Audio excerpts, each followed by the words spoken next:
সকাল সকাল ঘুম থেকে উঠেই দেখি ওয়েদারটা না বড্ড কেমনই মিক্স হয়ে আছে, आधे रोद आधे घाटे। रागिनी दिखा अपनी शक्ल सुन।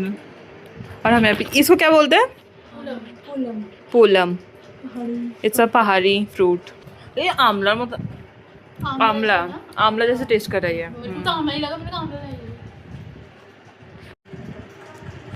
আমার স্কিন খারাপ হয়ে গেছে টেনশনে। রাগিনী যেহেতু প্রিপারেশন লিভের জন্য বাড়িয়ে গেছিলো, তো বাড়ি থেকে আসার সময় আম নিয়ে এসেছিল, তো সেটা থেকে একটা বেঁচেছিল বলে আমরা তিনজনেই সেটা শেয়ার করে খাচ্ছিলাম। আর বিকালের দিক করে পলক আমাকে রসনা বানিয়ে দিচ্ছিল, তো সেটাই খাচ্ছিলাম। আর বাইরের বৃষ্টি হচ্ছিল, তো সেটা এনজয় করছিলাম।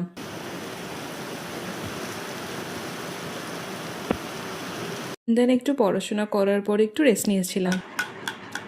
पलक द कॉफी मेकर সত্যি বলতে পলক কিন্তু আমাকে প্রচন্ড প্রিন্সেস ট্রিটমেंट দেয়। और है रात के 12, ठीक है, और ऑलमोस्ट यहाँ पे हम खाना खा रहे हैं। তো রাত্রেবেলায় ডিনার করার পর আমরা পড়তে তো বসে গেছিলাম, বাট মাঝরাতে আমাদের এত খিদে পেল, তো তাই আমরা রুটি আর সয়াবিন 12 बजे टेस्टी लगता है ना ज़्यादा।